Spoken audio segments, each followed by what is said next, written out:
challenges. With slower adoptions, high intake of strays and surrendered pets, and limited resources, shelters are working harder than ever to care for these animals. Hey folks, thanks for tuning in to the Todd Allbaugh Show on Tuesday, August 14th. We have a little over 30 seconds till we kick off the show. Only 30 seconds? Oh, 33.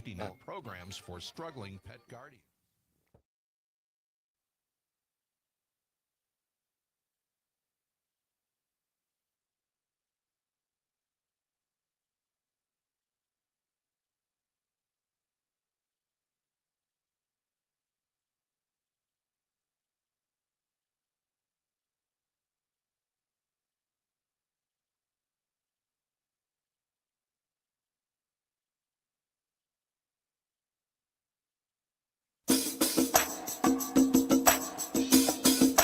From the Civic Media World Headquarters in Madison, Wisconsin, it's the Todd Allbaugh Show.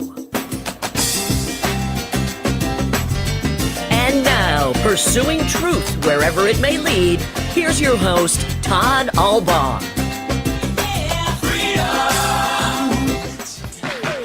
Come see what's brewing. Come see what the good times are. Come see what the brewers are doing. Come on and cheer a superstar. Be a believer. On the Civic Media Radio Network and streaming worldwide on the Civic Media app. Good afternoon, everybody. Todd Allbaugh along with Mr. Aaron Zomers on the board. It's 6 past the hour of 2 o'clock on this Thursday, August 14th, 2025. And it is a particularly great day to be a Wisconsinite. Welcome in, everybody. Glad to have you along. Harkening back to, is that from 82 Zomers or 87? Do we know exactly when Brewer Fever was played out over the air? That song was originally from 1980. Originally 1980. So it was around, I think it made it into the Kelly Call Sean Hannish film, Sure Just a Bit Outside, which I have in my hot little hands right here.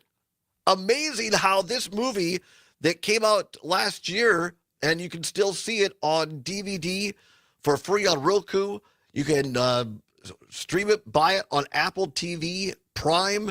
Just a Bit Outside, the story of the 1982 Milwaukee Brewers, how relevant it is today, especially after yesterday. Amazing. The Brewers did it.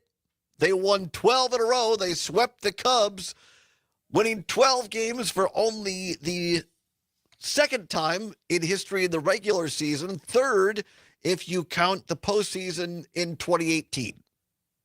They're off today, traveling to the Reds, Cincinnati, and then, of course, that big 5-game series against Chicago, the Cubs. Right now, the Brewers lead the Cubs by 7.5 games. The Cubs won yesterday. They're playing right now this afternoon, wrapping up a series against the Toronto Blue Jays. But for now, the Brewers have a 7.5 game lead on the Chicago Cubs in the NL Central.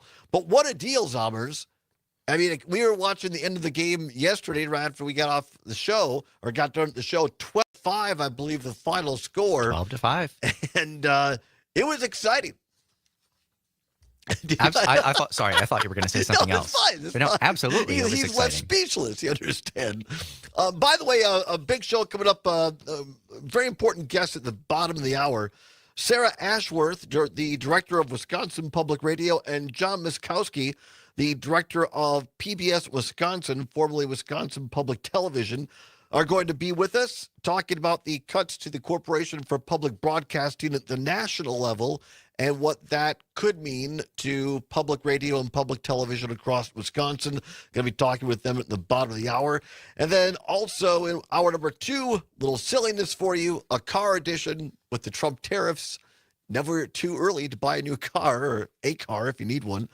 Category color of cars in hour number 2. And also talking some more serious things. AI. Regular listeners of this program know how much I like that. AI launches across federal government. Story in Politico today. We'll talk about that. The great Ernie Johnson. Speaking of great Milwaukeeans, Ernie Johnson now at TNT and, well, I guess now ESPN as well with the NBA. He's from Milwaukee. recently got inducted into the Wisconsin Athletic Hall of Fame. Some great comments from him. Speaking of the Just a Bit Outside, the movie, Mark Cass, one of the great promoters of the film, he posted this from Ernie Johnson, so we'll be listening to that a little bit later as well. And where's your speech on the Dignity Index? Talking about that a little bit later in the program as well. Of course, your phone calls, 855-752-4842, 855-752-4842. Feel free to give us a ring-a-ling. Here's how it sounded yesterday afternoon. Jeff Levering, I believe, on the call on FanDuel Sports. Here's the final out to make it 12 in a row for Milwaukee. 3-2 pitch. Struck him out! 12 in a row for the Brewers, and it's burger time in Milwaukee. Wow. Well, you can take a bite now, partner. Go ahead. Wow, what a run for these guys. Unbelievable. If you're not sitting here watching it in person, you wouldn't believe it. The way these guys have turned this season around. Offense, defense, pitching. Jeff Levering on the call there on FanDuel. The final out from yesterday's game made it 12 in a row, and that means it's burger time. Now, if you're not familiar, George Webb, Milwaukee-based area restaurants down there, they've done this a couple of times before when the Brewers reached 12-game winning streak. A little while ago, George Webb announced their next promotion on this, courtesy of J.R. Radcliffe from the Milwaukee Journal-Sentinel. He writes here online that George Webb has set the time from 2 until 6 p.m. next Wednesday, August 20th. Taking place at all locations throughout Wisconsin. The chain has 23 locations, George Webb, almost entirely in the Milwaukee area. Vouchers will be available beginning tomorrow, Friday, August 15th, at all locations. Quote, for those who want to savor the moment and enjoy a delicious George Webb hamburger at a later date, unquote, the restaurant chain said in a newsletter. A limited menu will also be available on the giveaway day with deals on extra burgers, fries, and drinks. I think it's fantastic. The Brewers themselves, the Brewers, here's the thing, the Brewers are going to have to get creative in order, if they want to participate, get a free hamburger, given that they'll be playing a game down the interstate at Wrigley Field in Chicago next Wednesday. At AmFam South, I think we can officially call it now. Maybe, perhaps. So maybe somebody will truck some down to Chicago for the crew. Last time the promotion triggered in 2018, the restaurant said it gave away 90,000 free burgers plus another 100,000 redeemable vouchers. In 1987, the first year of the promotion, bearing fruit, they handed out 168,000 free burgers. So if you want your free burger, George Webb, day of, it's next Wednesday, August 20th, 2 until 6 in the afternoon. Speaking of 87, found this. This got posted online by Armand Sarayan of The Game in Milwaukee. Went back, found some archives of WTMJ television, TMJ4 TV. This is the story they ran back in 1987. For decades, George Webb has been predicting the Brewers would win 12 straight games. Most season, there was little chance of that coming true. So when it finally happened today, fans were eager to hear whether Webb would pay up. News 4 Tonight's Catherine Heenan answers that question.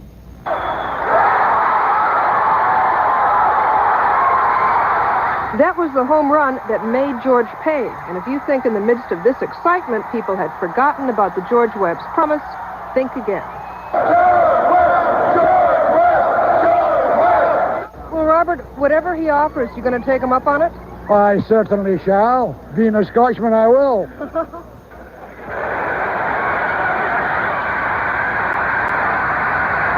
Part of the fun of all of this is the history behind it. The original George Webb began predicting 12 straight wins back in the early 50s with the Braves. So more than 30 years later, the prediction finally comes true, And this was the crowd that gathered at the Webbs on North 76th Street, waiting for word on what they'd get.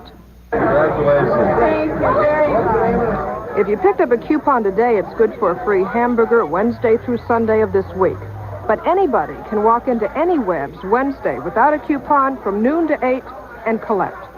We expect to give away in excess of 112,000 hamburgers. 112,000 hamburgers would feed between 3 and 4 times the number of people at today's game. That's Milwaukee history being made in more ways than one. Catherine Heenan, News 4 Tonight. That's from TMJ4 Television back in 1987. And just to see the hairstyles, the clothes, everything else, it was absolutely fantastic.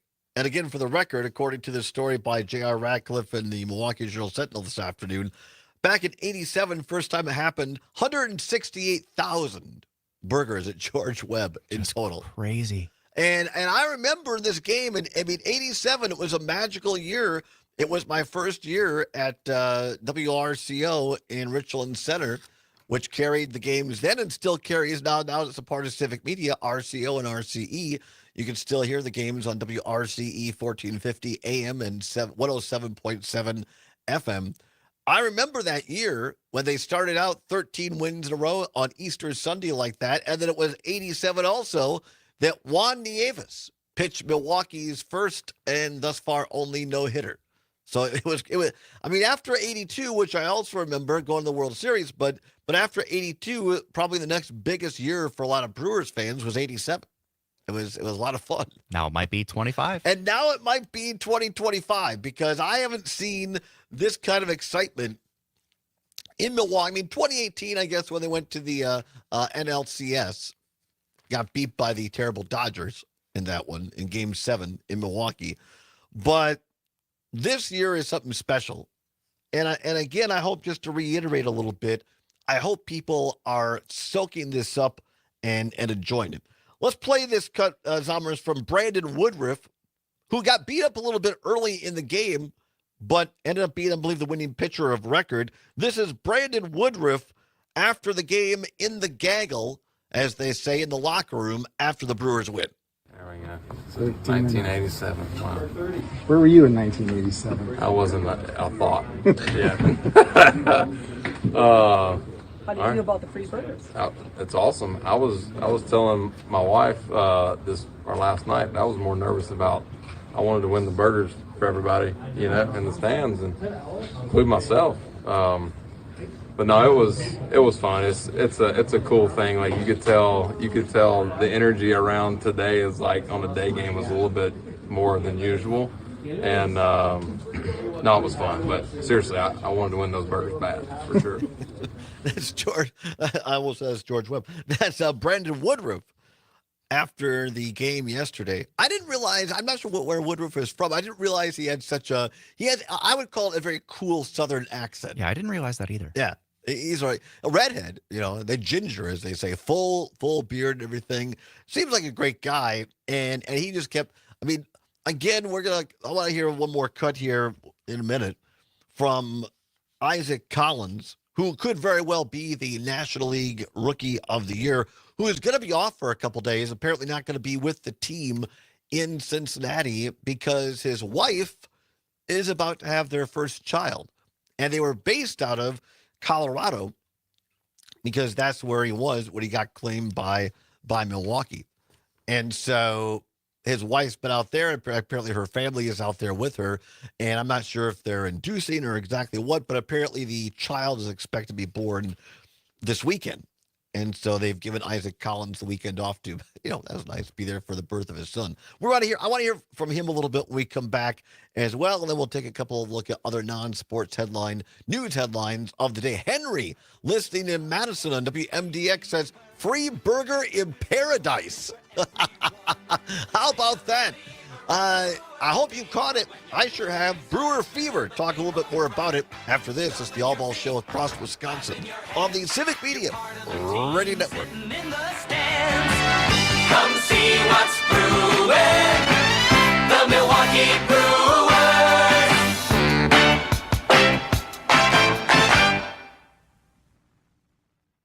98.7 WMDX. That was good. Shop Furlough Mattresses I'm Mega kind of, Mattress Sale. Get for those on the stream, my family went to that game yesterday, and I had the option, but I felt weird taking off last Friday and Monday, coming back Tuesday, and then taking off again on Wednesday, so I didn't. Maybe I should have played hooky, gone to that game. Oh well. And backed by our lifetime comfort guarantee. So hurry in and get savings on top of savings during Furlough's Mega Mattress Sale. Wake up. Sleep better. Furlough. When you're having computer problems, you need a company you trust to get things working again, quickly and affordably. Madison Computer Works has been doing that for business and residential customers for decades. Our computer care plans take away the hassle of being without your computer or needing to bring it in for repair. Starting at only $10 a month, our local and friendly techs provide remote help and can fix most problems in just minutes. Call 608-231-8000 and sign up today. I felt weird Madison taking off Computer last Works, Friday and computers Monday that and then work for taking you. off Wednesday. Get ready, Madison. So I didn't. But maybe I should have played hooky yesterday and gone to that game with my family. Right? Exactly. Mexican cuisine, fresh, homemade, and the best prices in town. See why one review said best tacos I've ever had in my life. El Sazon Jarocho. You won't leave hungry, just happy.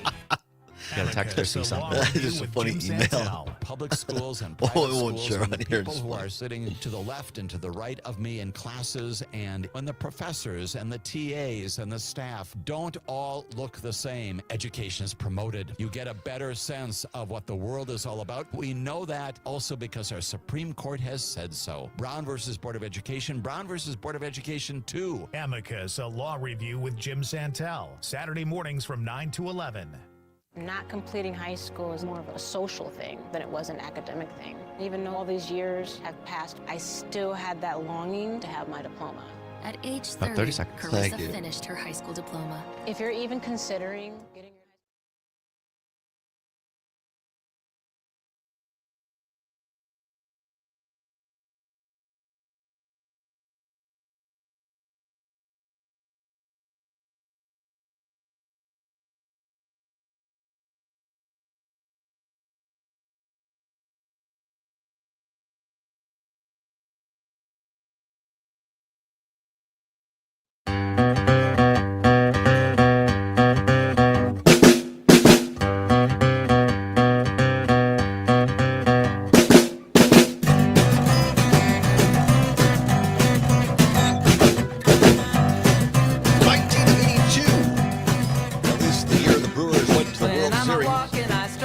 Little Violent Femmes for you here.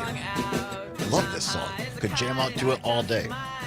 Featured in the movie Just a Bit Outside, the story of the 1982 Milwaukee Brewers. Pick it up on DVD today. Also find it still streaming for free on Roku, the Roku channel. And you can watch it on Apple Plus and Amazon as well.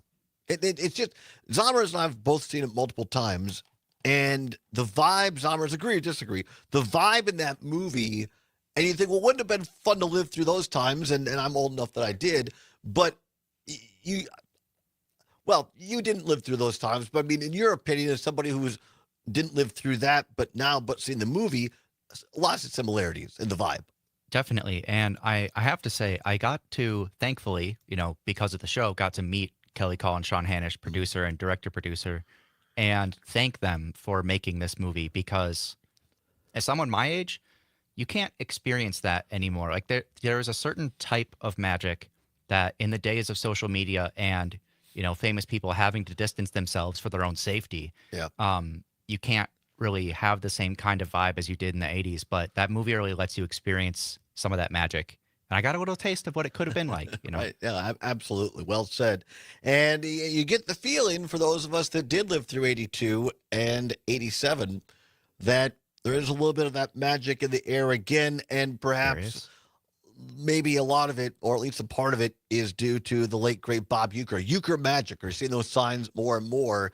And if you believe in those kind of things, there's just a vibe going on. I want to hear from Isaac Collins, who has just been tearing it up for the Brewers, up for National League Rookie of the Year, even though he's 27, I think 28, been passed around to the minor leagues a lot. This is his first big shot in the big leagues. He was on the Major League Baseball Network either last night or the night before, and talking a little bit about the guys, with the guys and gals at Major League Baseball Network about what's happening in Milwaukee.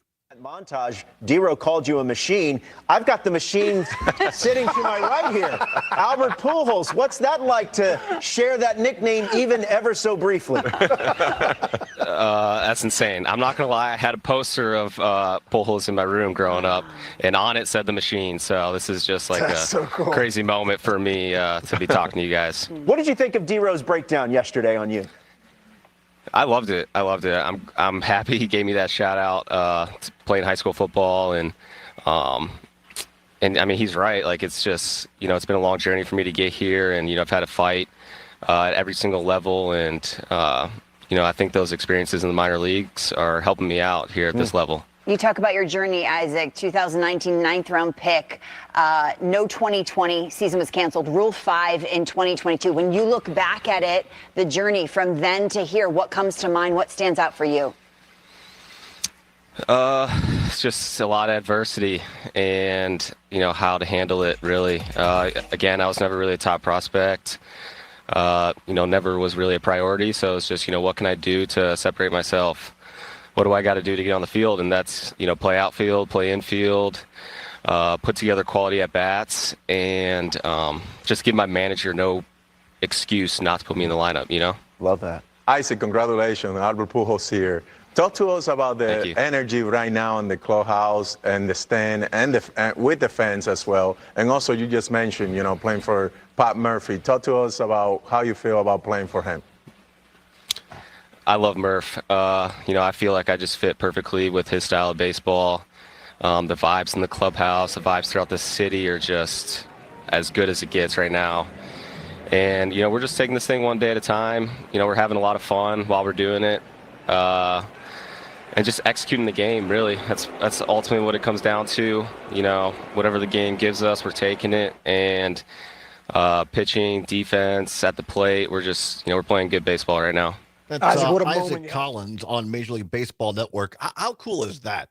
I mean, here's Isaac Collins up for Rookie of the Year, in National League Rookie of the Year, and gets to go on and talk with one of his childhood heroes in baseball, Albert Pujols, who happens to be now in the interview panel for Major League Baseball. And Collins said he had a poster of Pujols up in his room that said the machine, and now some people are calling Collins the machine. I mean, how cool is that?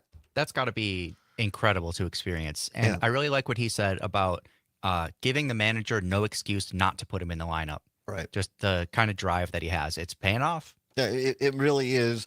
And again, Collins reports are he's going to be out for 2 or 3 days here as he is on maternity leave. His wife is having their first child out in Colorado, so we'll see about that. They're also, speaking of the rumor mill for the Brewers, they have not named their starting pitcher yet for tomorrow. They're off today, traveling to Cincinnati, the Brewers are, and some reports are saying that it could be a return for Jacob Misiorowski, the Brewers phenom, who had a little bit of a shin injury, and they're trying to let him rest.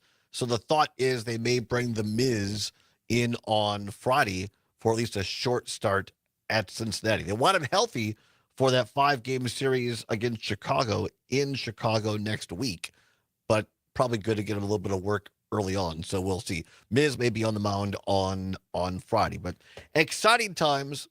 And again, I just hope that people across the state eat this up, revel in it. This is great summer, end of summer here as people are starting to squeeze out that last part of summer vacation. Maybe go to the lake house one more time before Labor Day weekend, this weekend.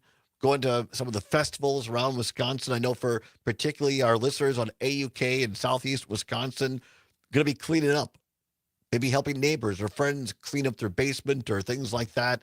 And again, our hearts and thoughts and prayers continue to go out with them. But we need some positivity right now, and the Brewers are doing that. Yeah, it's a good reminder that here in Wisconsin, we are all on the same team. Yes, exactly. I mean, Brewers play at our station up in Amory, up in Hayward, Richland Center, Oshkosh, Park Falls, all across the state, RJN and Racine. So you're right, Albert. It binds us all together. A little farm update from Pam Yonke, and then come back. A special conversation with the heads of Wisconsin Public Radio and Wisconsin Public Television on PBS Wisconsin on the other side. It's the Allbaugh Show for a Thursday on the Civic Media Radio Network.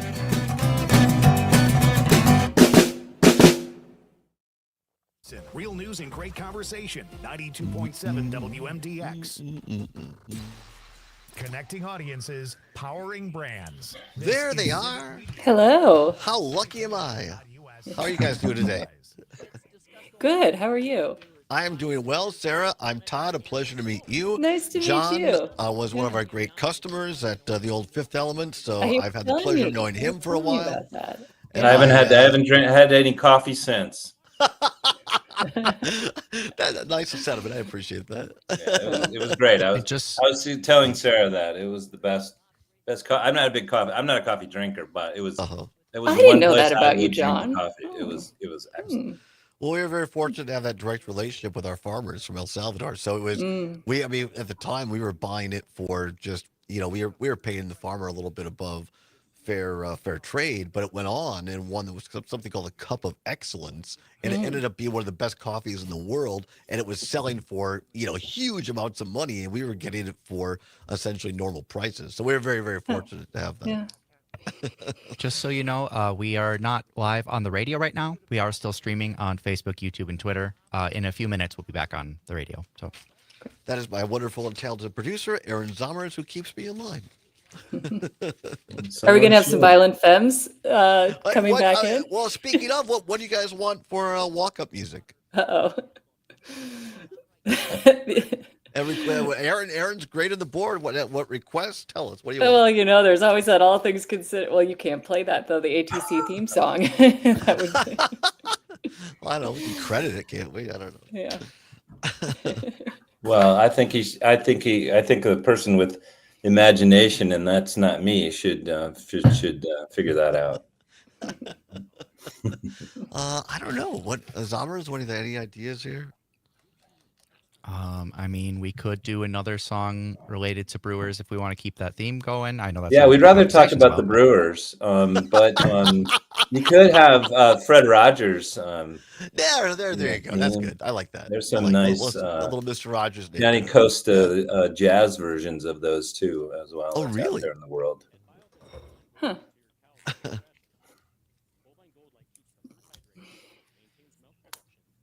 I will find one of those.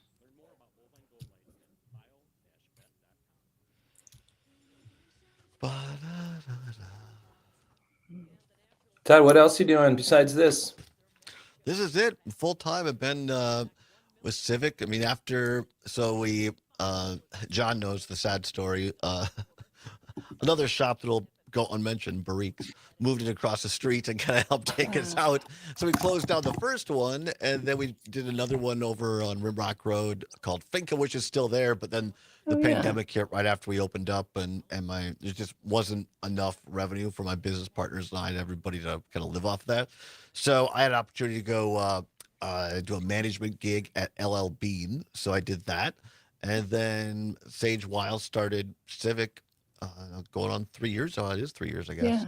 And so they reached out, and never thought I would have the privilege and opportunity to get back into broadcasting. I started it in high school at WRCO Richland Center, and now Civic owns that station. So that's how they made the connection. Yeah. And so I was hired basically as an executive assistant who might have the opportunity to pitch a show.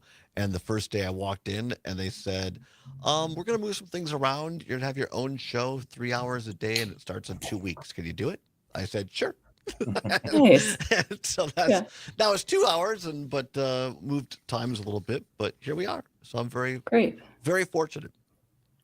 Yeah, it's how many things in broadcasting were because of an emergency or some accident of some sort. Right. Yeah, exactly. Yeah, somebody who was ready to step in, jump on the microphone, and go. Right. Yeah. Johnny Costa is dialed. That's what Zombers has dialed up. Very nice. 30 seconds. All right. Thank you very much. What song? I can't hear what song's playing. What is it? What's the song?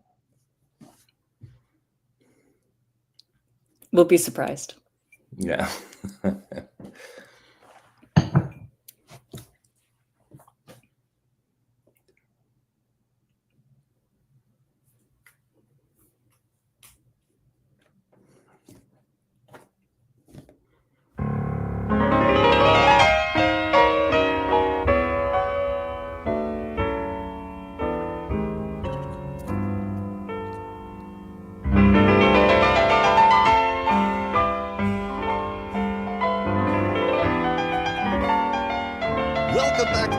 Paul Show across Wisconsin and the Civic Media Radio Network. Now 35 minutes past the hour of 2 o'clock on a Thursday, August 14th. For those of us of a certain age, even as a jazzy version, nicely done, Zommers, Johnny Costa played Won't You Be My Neighbor, the theme song to Mr. Rogers' Neighborhood on PBS. Wonderful program, taught us all so very much for those of us, like I say, of a certain age.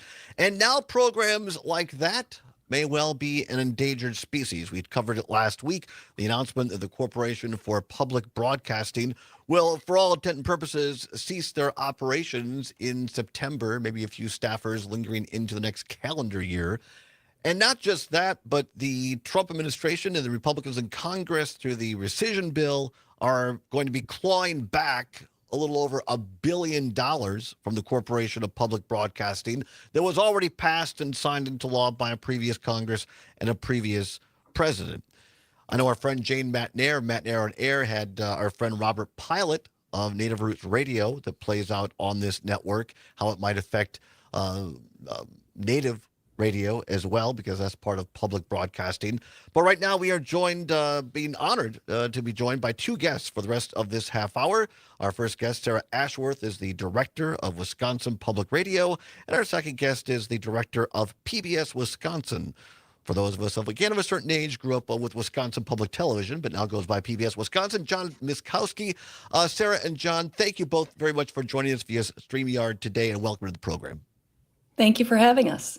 Thank you. It's our honor, as we like to do for people who first appear on the program. Start with Sarah, then go to John. Tell us just a little bit about yourselves, where you grew up, and how you ended up in this field of broadcasting.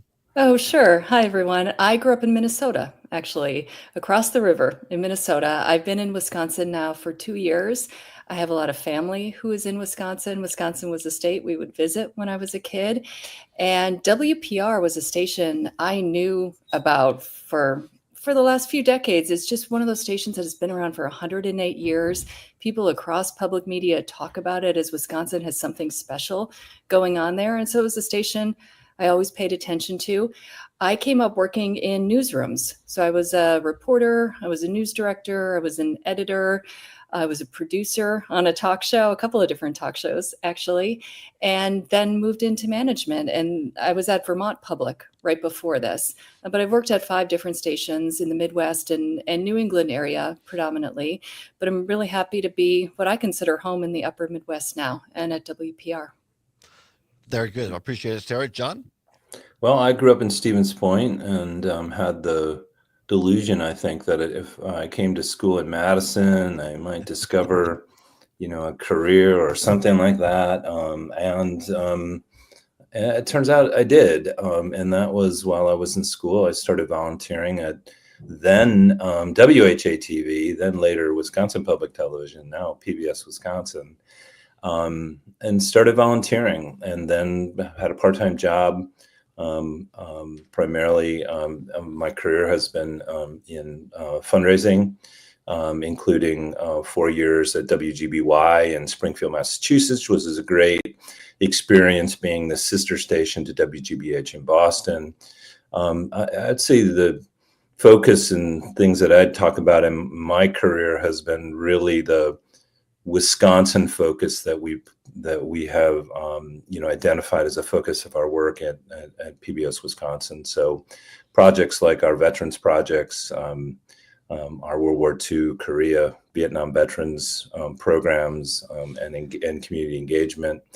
Projects like Hometown Stories are something that's coming up right around the corner, Quilt Show. That was an idea that Nancy Zeman created for our friend who has passed, but that lives on, and is really involved with Nancy and a few other people building that as well. So those are kind of some of the highlights of my work over those years.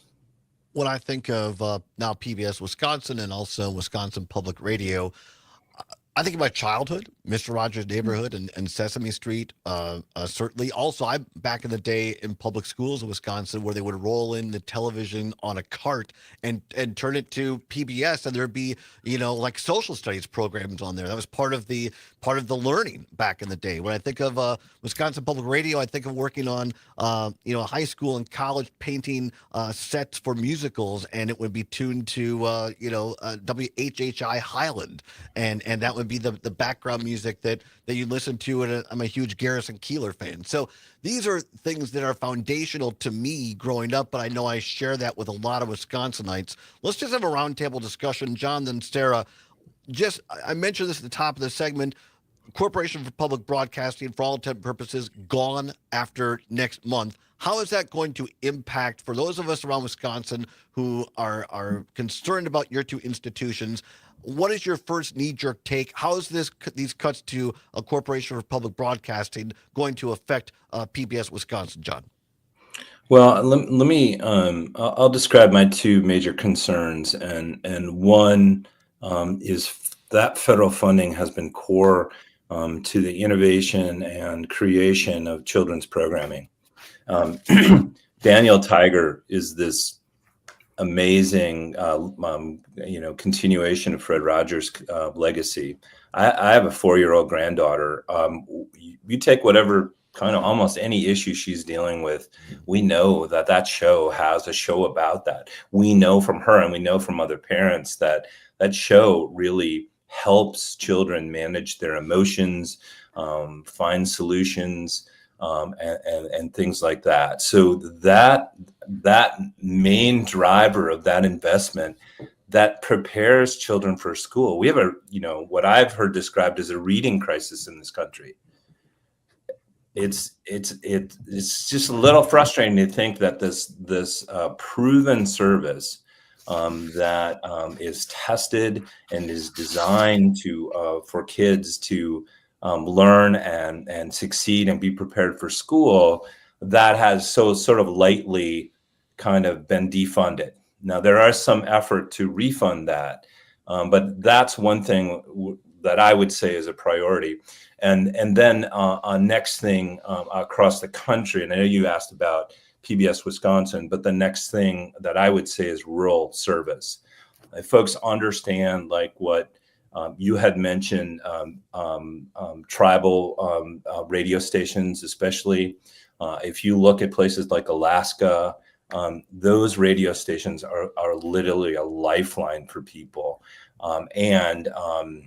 So that bringing news and information to rural areas, and certainly Wisconsin is included in that. So that is one of the key things that federal funding was designed, was to see that this was a universal service. One of the consequences is for larger organizations like ours is if those rural stations can't survive this cut, that means the dollars that they bring in through their community then are not shared with the system. So not only do we lose the federal funding, we start to lose partners who share the dollars that we put into national programming. So to me, those are the two critical things, but there's a number of other things. But those are the two things that are to me the most concerning things. We're discussing the cuts to the Corporation for Public Broadcasting in Washington, D.C., and how it will affect broadcasting, public broadcasting in particular. Wisconsin, our guests are John Muskowski, PBS Wisconsin, and Sarah Ashworth, the director of Wisconsin Public Radio. Sarah, same question to you. Looking at the cuts in D.C., how is this going to impact Wisconsin Public Radio directly? Yeah, and what John said, we are so closely connected, WPR and PBS Wisconsin. We work together in so many ways. We look at our budgets together. So this impact affects both of us greatly. There's a significant impact on WPR and PBS Wisconsin and the other stations in the state who receive CPB funding. What John said around rural access, the CPB money helped ensure equitable access to everyone across the country, no matter your circumstance, no matter what you can pay for, no matter where you are in the country. CPB helped make sure that public media reached you. And that could have been through a program like Daniel Tiger. It could have been through the news service that's offered through NPR or from your local station. I think the statistic is somewhere like 98 to 99% of Americans can access public media. CPB ensured that was the case. So I think we don't know fully the impact of what that access may look like going forward, because it's those smaller remote areas that are far harder to get the broadcast infrastructure to support reliably over time. The donor base who can support stations in rural areas is just naturally smaller than in larger metropolitan areas. So the sustainability for those stations. So the impact is great across the country. And then here in Wisconsin, to put numbers to it, for PBS Wisconsin and WPR, and again, we are services of UW-Madison and the Educational Communications Board. So we look at our budgets across the entire partnership we have that it takes to put public media out statewide in Wisconsin. It's about 10.4% of our budget, and that's about $6 million. So we're now starting to plan for what we look like, how we sustain ourselves with that loss in public funding. And I think that private-public partnership, there's a lot of pride in that we work together to sustain this service. Lots of people contribute to make WPR and PBS Wisconsin what they've been. So I'll put it in Todd terms, the federal funding basically from Corporation of Public Broadcasting, roughly you're saying 6%. Is that basically for both PBS Wisconsin and WPR? No, across. It's slightly in excess of 10%. And it's about $6 million. I mean, it's in that neighborhood of $6 million. That is very significant. I mean, any business can think about what $6 million means. It's a significant.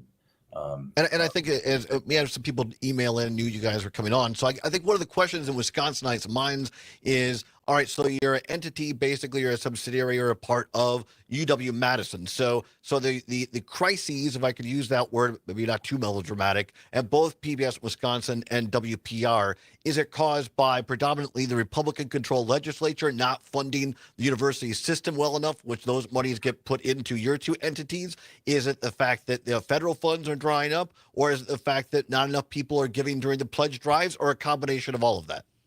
It's not a combination of all of that. The legislature in Wisconsin and the university have been very supportive of public broadcasting. That has continued this year. Certainly that was, that is something we need to prove year after year, just like our federal funding. Community support for radio and TV are both up. And so that has been encouraging and looking really good. It is the federal funding that has created this financial situation. And our state funding has gone through in the coming budget, and the state funding goes through the Educational Communications Board that supports the broadcast infrastructure in the state, the emergency alert systems that we have. It does not go toward the programming on WPR or PBS Wisconsin. And I think, and we got about a minute and a half here. We can pick it up on the other side. But Sarah, for WPR, some of the frustration I think from listeners was that we're already. Oh, I'm sorry. See, this is why you have a good producer. We'll come back 30 to it. seconds. Right? We'll come back. We'll ask on the other side a couple of tougher questions, maybe why some of these cuts were made before the cut to the federal level, and what that means for listeners across Wisconsin. We're talking public broadcasting of the Allbaugh Show, along with Mr. Rogers and Arizoners on the Civic Media Radio Network.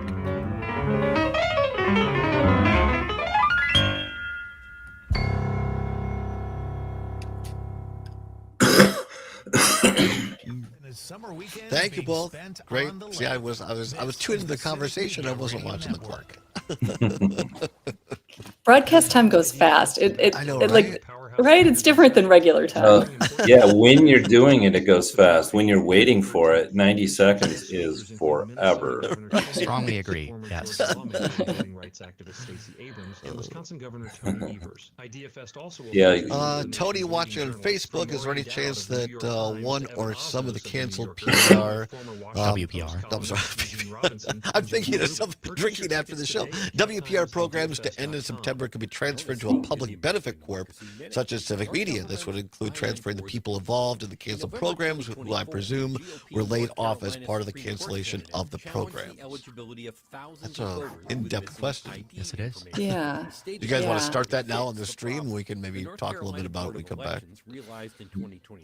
Yes, yeah. I mean, it's a complex question with those programs were developed as part of the University of Wisconsin-Madison. Employees of the UW developed those programs. So sort of not directly in that way, but the ideas, the concepts that make great radio, that make great programming could certainly carry forward in different places, and staff moving on to different areas.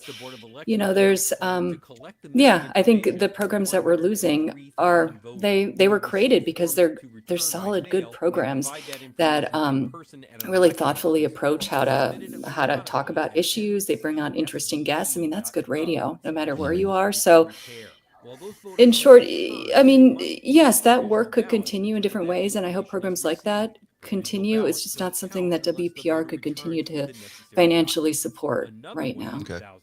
Good. Well, not good, but Yeah. appreciate the No, answer. I know. We're not Yeah, the thesaurus fails us here. Pardon? The thesaurus fails yeah, us yes, when we yes, talk about, yes, oh, good. yes. Well, not good. Right. I know.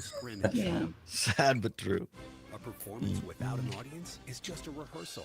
So we'll come back on about 7.5 minutes or so for the final segment. Always goes too fast. But I Yeah. appreciate both your time. Yeah, thank you for having us. Yeah, if I could manipulate you, Todd, a little bit, Yeah, I think I think one of the issues I think that I would say is frustrating about the conversation is people seeing and what we're doing is redundant. It's like, this is already being served by YouTube. Why do you need to do that? Right, well, right. I mean, we don't let our 4-year-old granddaughter go find stuff on YouTube, and then she's in the people. So I think there's a little sense of 20 seconds. Okay, we shouldn't be in media. Government shouldn't fund media, and there's many I reasons. appreciate that. So anyway, if I can let's make sure we manipulate get you to- to yeah, that question. let's make sure we get to that. I just Sure. want to bring up particularly on the radio side some of the Yes, changes please. Yes. first. All right, thanks. Mm-hmm.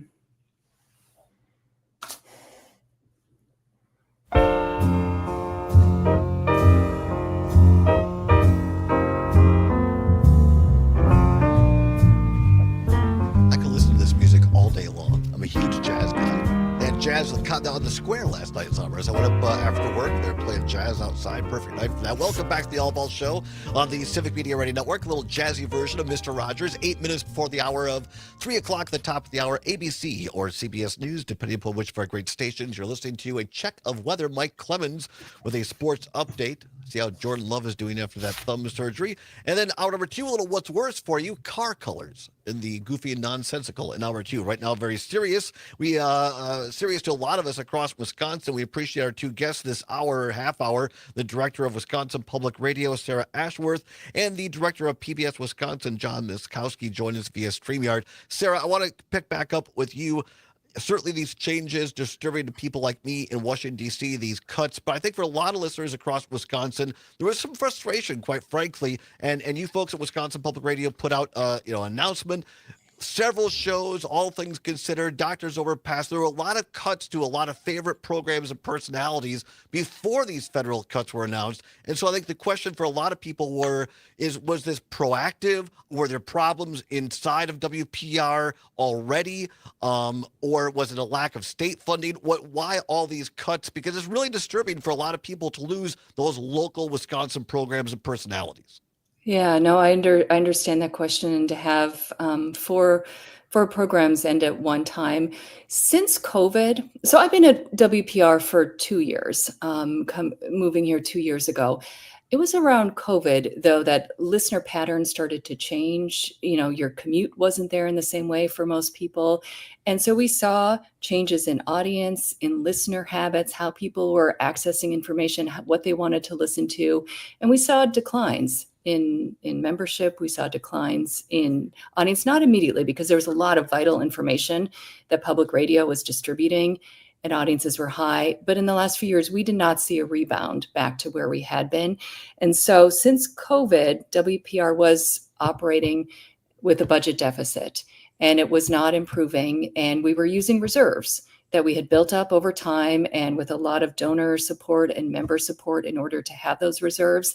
But we were using those for the last 5 years or so and recognized that we couldn't continue to operate that way, and that the threat around loss of CPB funding was real. And we have felt that threat for the better part of the last year, and known that it was something we want to be prepared to weather. And so in June, we announced that we were ending 4 programs and making staff reductions, laying people off related to those shows, and then in a few other areas.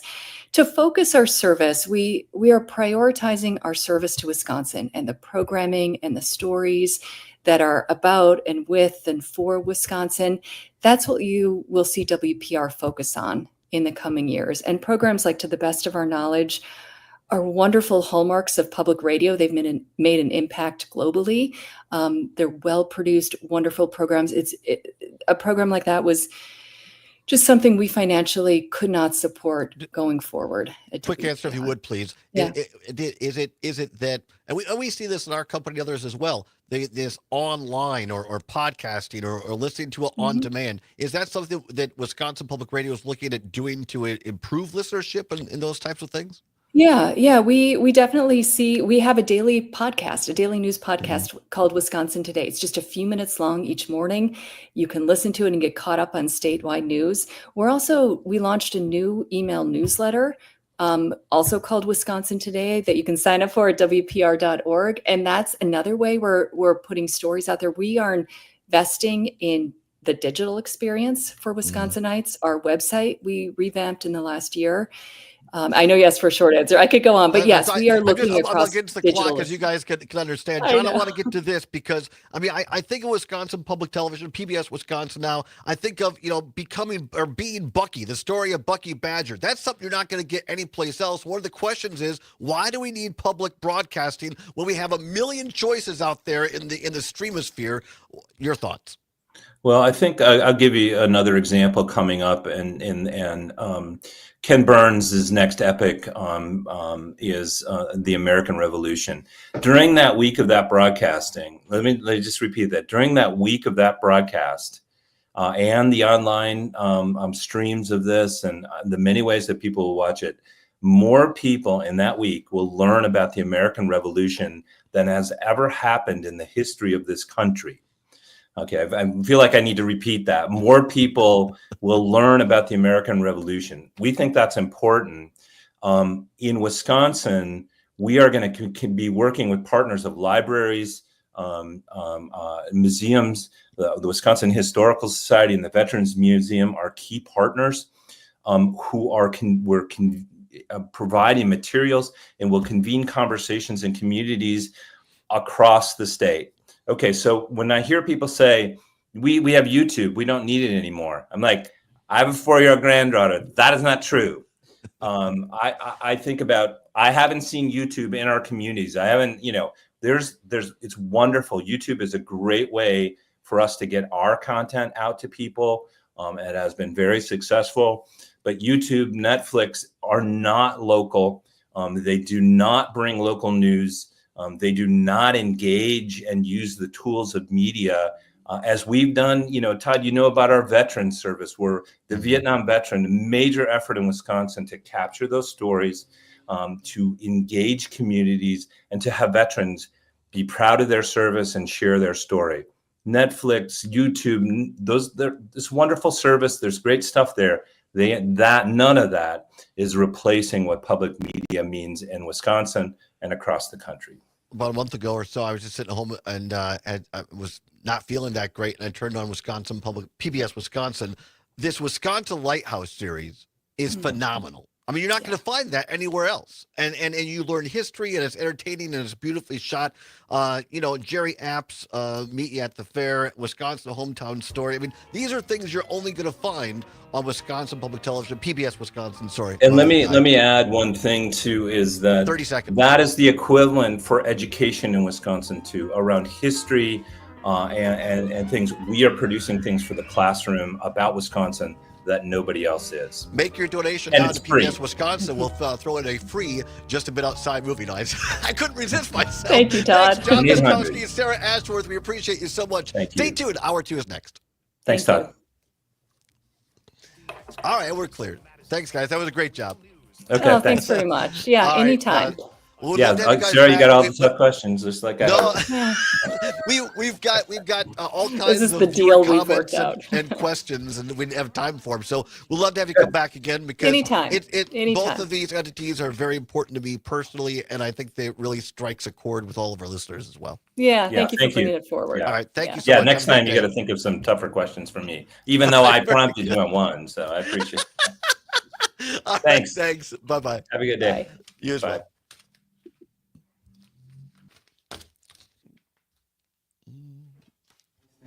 That was very nice. Yeah, that Attorney was great. General That Pam was awesome. Bondi ordering federal prosecutors to pursue the death penalty for a Seattle woman charged with the January murder I of sent a Border message Patrol to our agent in content Vermont. promotion chat. Prosecutors disclosed details in Tony a is likely going to. superseding Hi, Tony. indictment charging Hi, Tony. 21-year-old Tony Teresa Youngblood Zimmerman. with I know there's murder, another Tony assault, listening and right now. firearms offenses. Going to Youngblood post is the whole alleged to have interview ties as to a a video cult group and known also as the Daniel Zizians, Tiger stuff as a wanted for reel. murder Oh, in great. several Awesome. states. And then This I is messaged ABC Terry News. about writing an article. That sound good to you? Yeah, that's cool. Thank you. Work with Appreciate everybody's us. help. Civic Media has a that number good of is great jobs across the state. Open now at civicmedia.us/careers. For 92.7 WMDX News, I'm Savannah Tomei Olson. The Monroe Street Library is back open. The storms over the weekend caused a water main break there.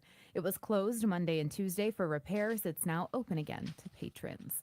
Meanwhile, people in the Milwaukee area have spent all week dealing with the flooding aftermath, whether it's at their local river or in their own basements. Stuart J. Waddles reports.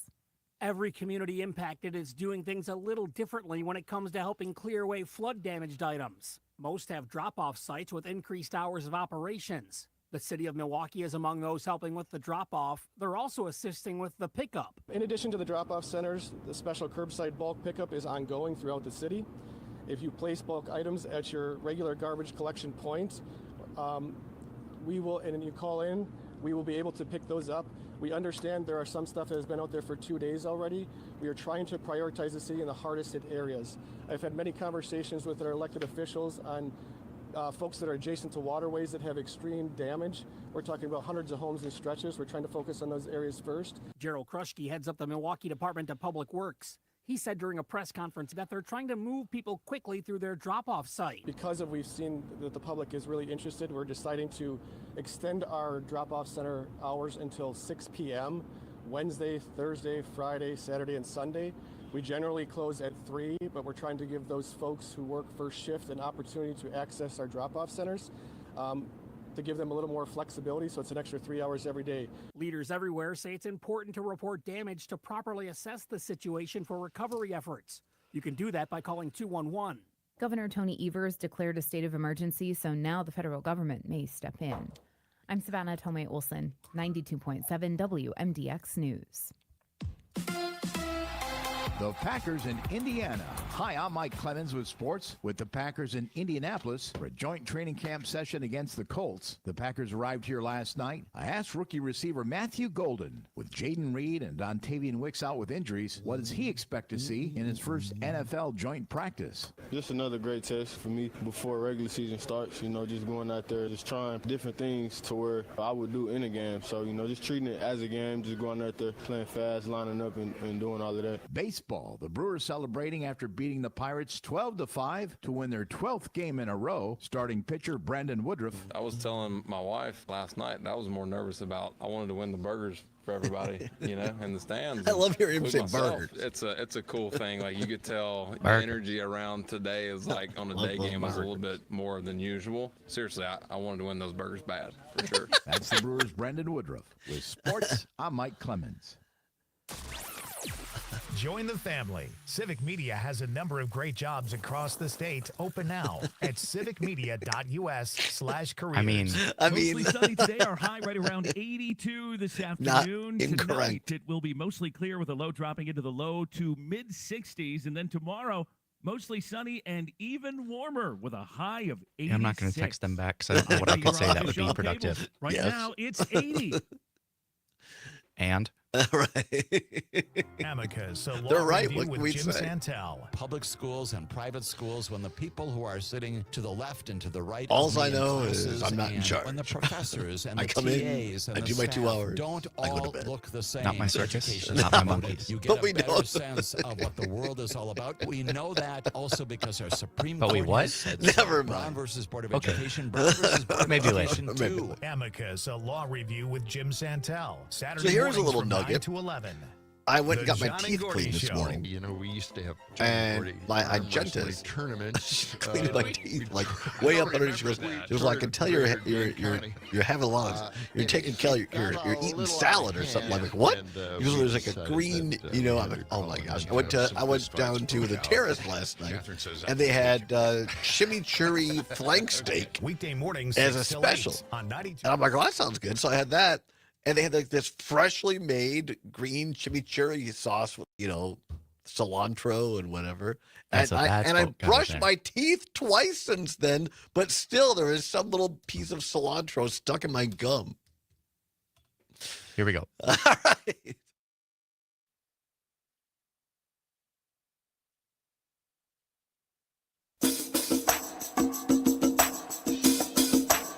From the Civic Media World Headquarters in Madison, Wisconsin, it's the Todd Allbaugh Show.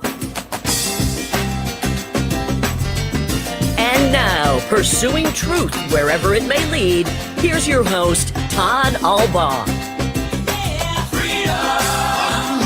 Wisconsin on the Civic Media Radio Network and streaming worldwide on the Civic Media app. Good afternoon, everybody. Todd Allbaugh, along with Mr. Aaron Zommers on the board. It is 6 minutes past the hour of 3 o'clock. Welcome into hour number 2 of the big program on this Thursday, August 14th, 2025. It is a great day to be a Wisconsinite. Sunny skies at the world headquarters of Civic Media in downtown Madison. Beautiful day out there, Zommers, for August. Brew Crew winning 12 in a row after the big win yesterday at AmFam Field, and that means free George Webb burgers all around. How about that? Never been to a George Webb, and while this is enticing, I don't think it'll be possible for me to go because they don't have any in Madison. Right, and it's free from 2 to 6. Right. Our show is 2 to 4. But you can get a voucher. That I might try. Right. But we'll see. I'll do my best. J.R. Radcliffe, who I know appears in our friend Jane McNair's program, McNair on Air, in the Journal Sentinel this afternoon, saying that George Webb, for our listeners at WAUK in Milwaukee and those that want to make the drive, the restaurant has set a time for, as Zommers said, 2 to 6 next Wednesday, August 20th, at all George Webb locations throughout Wisconsin. 23 of them, mostly in the Milwaukee area. But you can get a voucher available beginning tomorrow, Friday, August 15th, at all locations, quote, for those that want to savor the moment and enjoy a delicious George Webb hamburger, at a later date.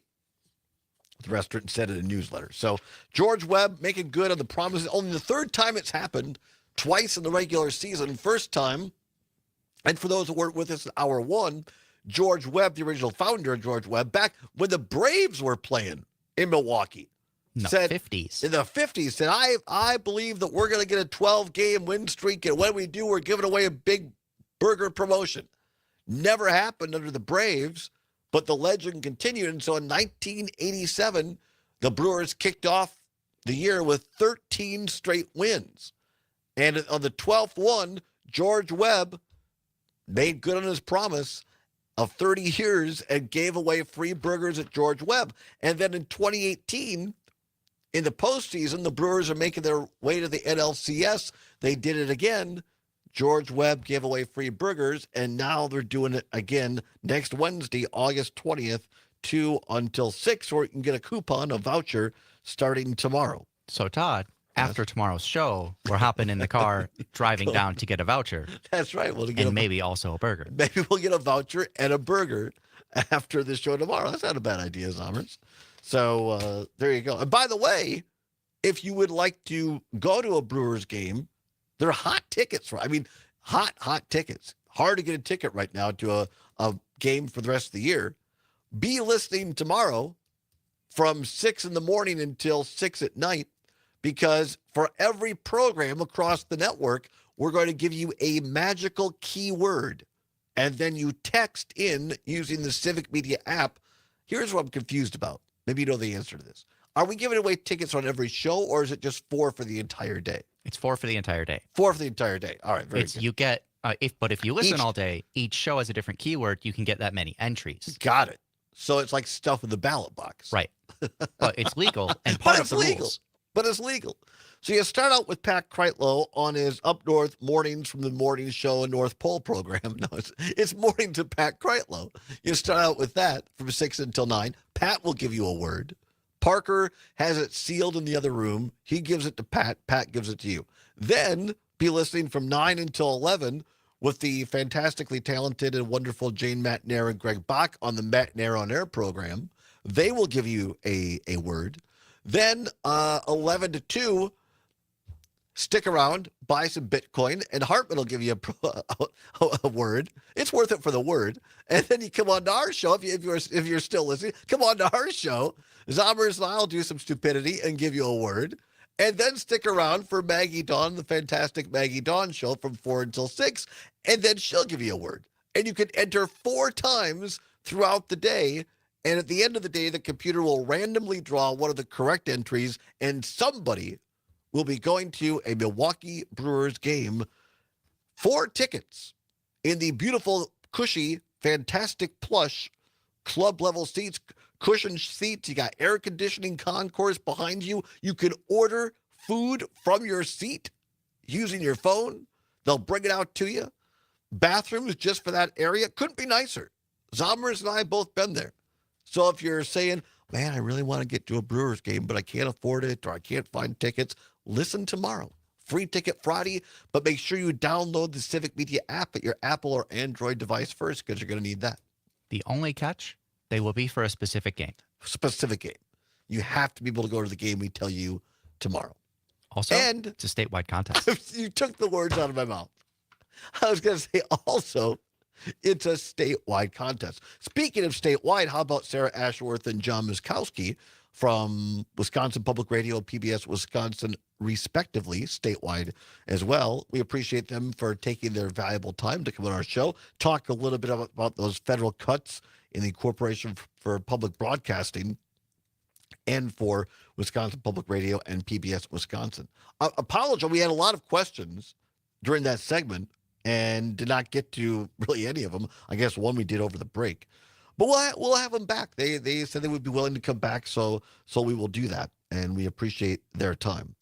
We'll just address a couple of things here off the text line, some of those questions. Somebody texted in from Madison saying, let's see here, because we were talking about the fact that you can't find this programming on YouTube. Somebody says, I disagree. YouTube does do local things, like the local, ABC, NBC, CBS affiliates. That's true. Says also they do provide PBS. So that's a good point as well.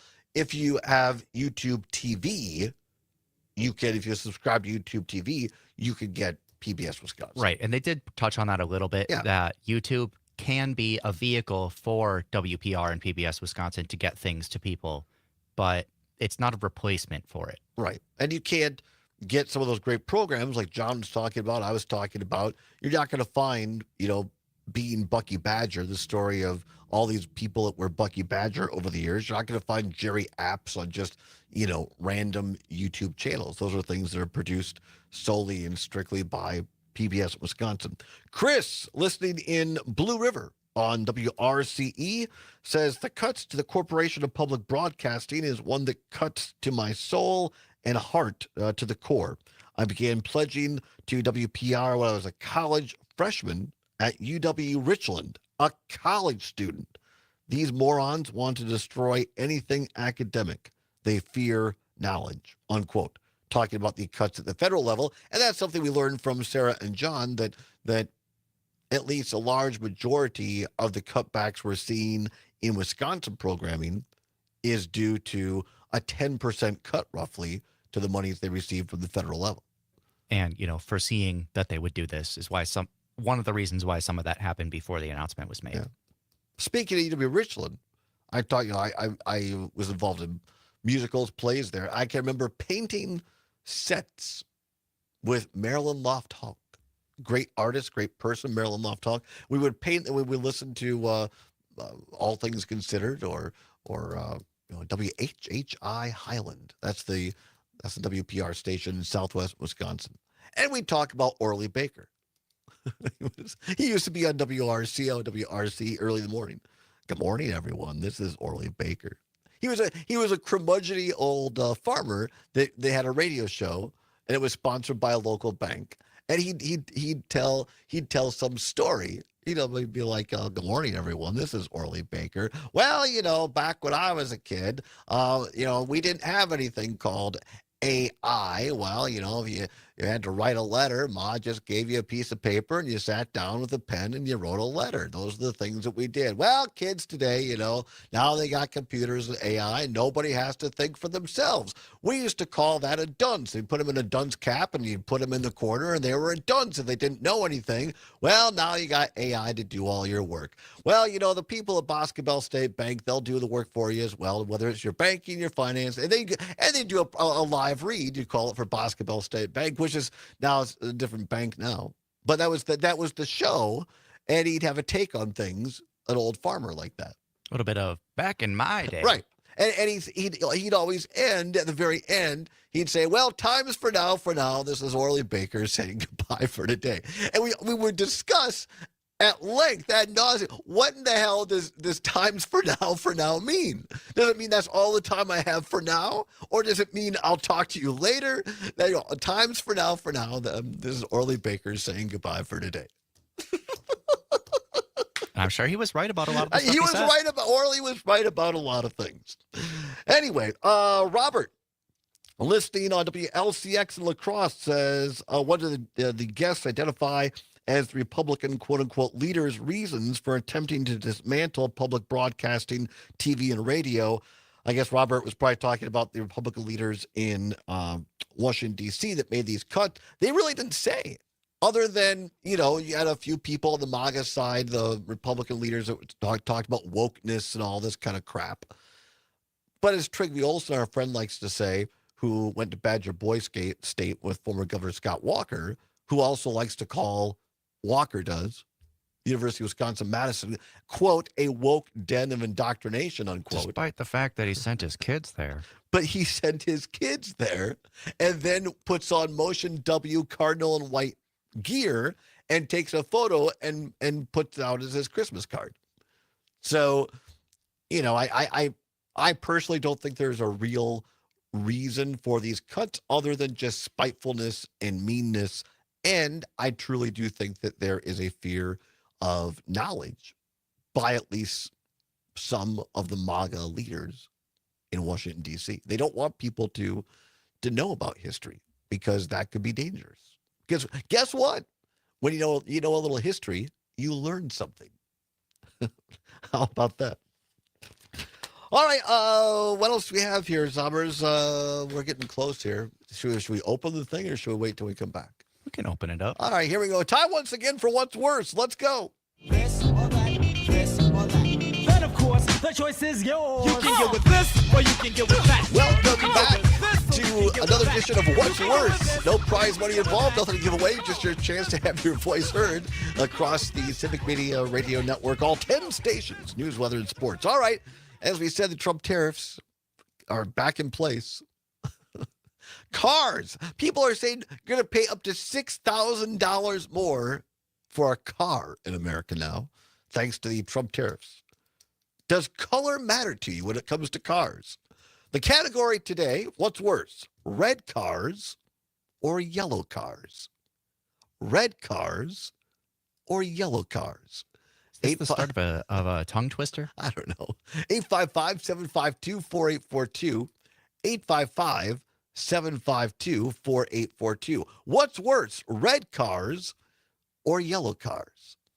Give us a call, 855-752-4842, 855-752-4842, or you could text us on the aforementioned Civic Media app, Download it, your Apple, Android device. Less than a minute. It's free. It's what Gail King at CBS calls a deal. The Civic Media app. What's worse, red cars or yellow cars?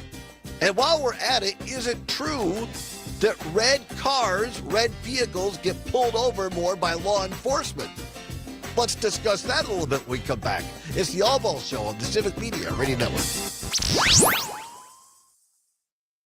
To Madison's real news and great conversation, 92.7 WMDX. Herbal Aspect has landed. That's right. Madison's go-to cannabis destination now has a brand new location in Sun Charlie just Prairie. sent us an excerpt from Project 2025. Level of convenience. With 3 Madison locations and now Sun Prairie, a great cannabis experience is always close by. Our expert staff is here to help, whether you walk in, call, or order online. Mention Radio 420. That's and get a amazing, special Charlie. Thank you discount. very much. So stop by Herbal Aspect in Sun We'll, Prairie because great cannabis isn't just get a on pipe that. dream. Nice. I'm rolling over now. We'll do what's worse. Hey, Gordy, I gotta admit, these hearing And then- aids and then we'll hearing circle aid back to center that. changed my life. Mine too, John. I thought I needed subtitles to talk to my grandkids. And these aren't those old giant clunkers we saw in the old days. It's got Bluetooth, it's rechargeable, the works. Yeah, my phone connects straight to my ears. I'm basically a cyborg now. Well, you just figured out texting last year, too. Yeah, baby steps. But I did call Madison Hearing Aid Center, and you should too. 608-249-4077. 608-249-4077. Tell them John and Gordy sent you. You're still glowing, flirting, grooving. You still got it. But your immune system weakens as you age, making it harder to fight flu, pneumococcal pneumonia, RSV, and Pneumococcal COVID-19. pneumonia? Vaccines are a key part of any health routine. I and had help strengthen your immune pneumococcal response. pneumonia in college. Ask your doctor Got or some pharmacist penicillin. which Very vaccines nice. you need. Schedule in minutes at vaxassist.com. Sponsored by Pfizer. Incredibly delayed rim shot. Shop Burlow Mattresses Mega Mattress Sale. Get additional savings on top of our factory direct pricing. That's double the savings on your new mattress. Hurry in and get savings on top of savings during Burlow's couple Mega of Mattress YouTube Sale. and Facebook Wait, Very good. sleep Thank you. better. Burlow. An unsuspecting driver at a Milwaukee barbershop. I got an apprentice here shadowing me. I'm gonna put this hot towel on, man. About a good 3 minutes, all right? The apprentice is Donald Driver. When you come here, you drive. Yes. Your car got 30 seatbelts? seconds. Yeah. You wear 'em? Gracias. Okay, but why not?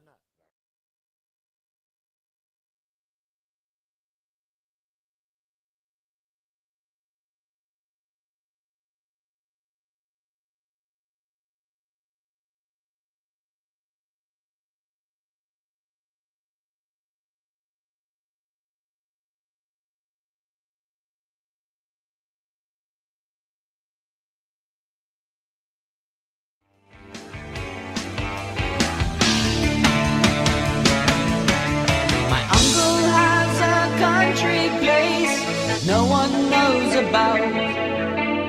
He says it used to be a farm before the motor law. And on Sundays I look the It's Allbaugh Show on the Civic Media Radio Network. 22 now past the hour of 3 o'clock. What did you dial up this time? Red Barchetta by Rush. Oh. It's a song about... Red Barchetta? It's a car. Oh, It's all a song right. about a... I thought it was like an Italian bruschetta, red bruschetta. not this time, no. Sometimes Summer says, how did I get stuck with this idiot? No, I appreciate that. Very creative. I like that.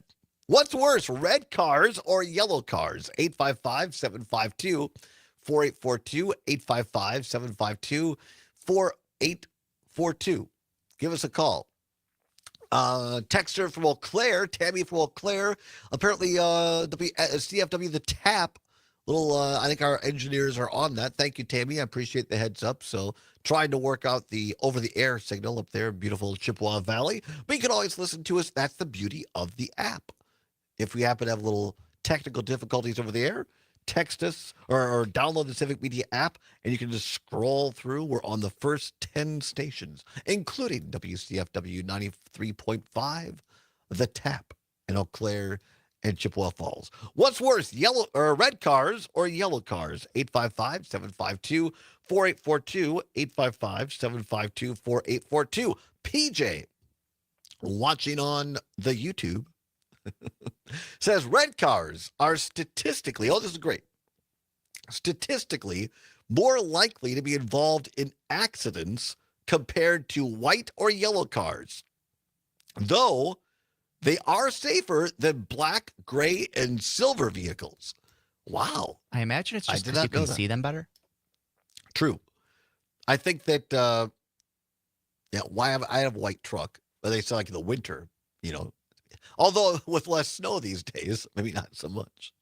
Also, PJ says, while red is a vibrant, attention-grabbing color, it can also blend with other red elements on the road, like traffic lights or stop signs, potentially leading to increased accident risk.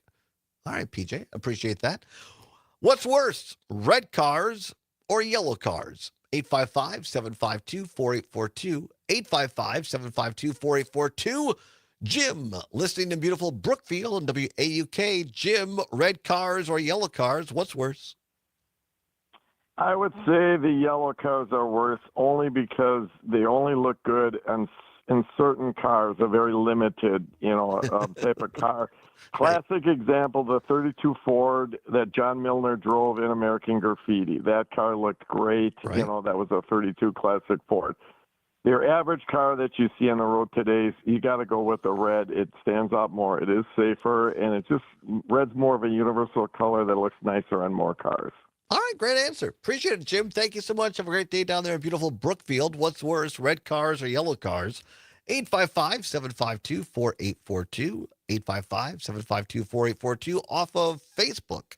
Heather, up in the Chippewa Valley in Eau Claire, says yellow cars are worse because your favorite youngest niece punches me every time she sees one. It's cool. It's a cool thing the kids do, I guess. I try to beat her to it, but I'm too slow. Well, now that ties in directly with what Chris is talking about here on WRCE in Blue River. Chris says red cars are worse only because we use yellow for slug bugs. Some things never go away, I guess. Right, I guess so. 855-752-4842. What's worse, red cars or yellow cars? Henry, listening on WMDX here in Madison, says yellow cars. Enough said. Megan, in Sun Prairie on MDX, red cars are more likely to get pulled over, or so I'm told, but yellow is so rare that everyone would know it's yours.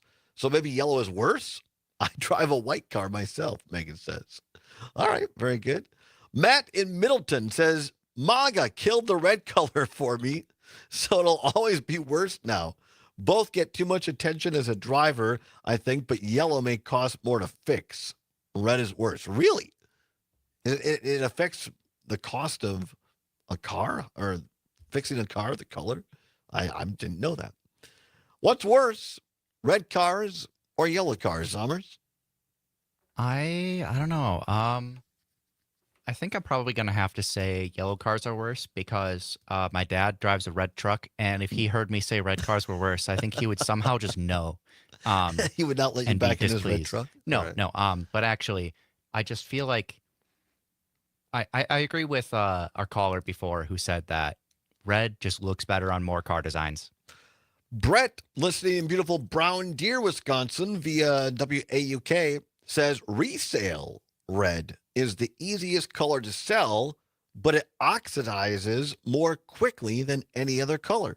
Red is worse because I'm blue at heart. Oh, nicely done. That's funny. I did not know that it oxidizes more quickly. Yeah, I didn't know but maybe there's something in the paint, the colorization. Probably. I don't know.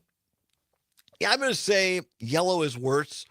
I have nothing really against it, but I do like the look of red on more vehicles probably than I do yellow. And also cardinal and white. I'm a Badger fan, so like a red. There was a time when I've bought Dodge trucks for a number of years now, and I was looking for a red Dodge Ram, but I ended up my dad has. But I've ended up having two different white ones, a green and two white. So there's nothing quite like a bright yellow bug, though. Right. But what's with the kids beating people up? John, slug bug, punch him in the arm. I know. John up at Oshkosh, listening to WISS. Yellow is worse. Way too many yellow Dodge Neons or similar crappy cars in that color. I feel like I've seen a lot more red Dodge Neons, but I don't know. That's really funny. All right, that's another edition of What's Worse. We'll have a brand new one for you tomorrow involving football. Brady Ewing, former Wisconsin Badger and NFL player, will be here. Tomorrow we'll be talking about preseason college football on a What's Worse edition. Come on back. Shelly Pittman, news director for Civic Media, has some insight into Wisconsin public broadcasting. So come on back. We'll share that with you and more on the Civic Media Radio Network.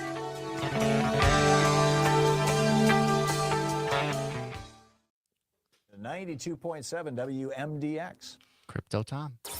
Rebuilding and refreshing local radio, Or one a station total at a liver time. supplement, This or Civic maybe Media a home radio equity station theft is proud protection. to be a part of your community. Learn more at civicmedia.us. Over the last Your 20 house's years, title could be finding stolen new from you in an sustainable instant. farming All they have to practices do has is forge been your front of signature mind electronically and bam, it's gone. state of They could sell your house before I'm you Ben even know Jarbo it. with the Midwest Farmer That's why I Report. trust home Greg equity theft Ziegler, protection. the president of Ziegler You've Farms, obviously shares listened what he quite has a bit. noticed after I've only heard that a implementing couple sustainable times, but it's farming just so. practices over his 20 It's years obviously of well running written and East well Dane done County if it's Farm. stuck in your head after a couple of Absolutely. times. So the cover crops were really big believers in it. Last year was the most we ever did. We were 850 acres of cover crop.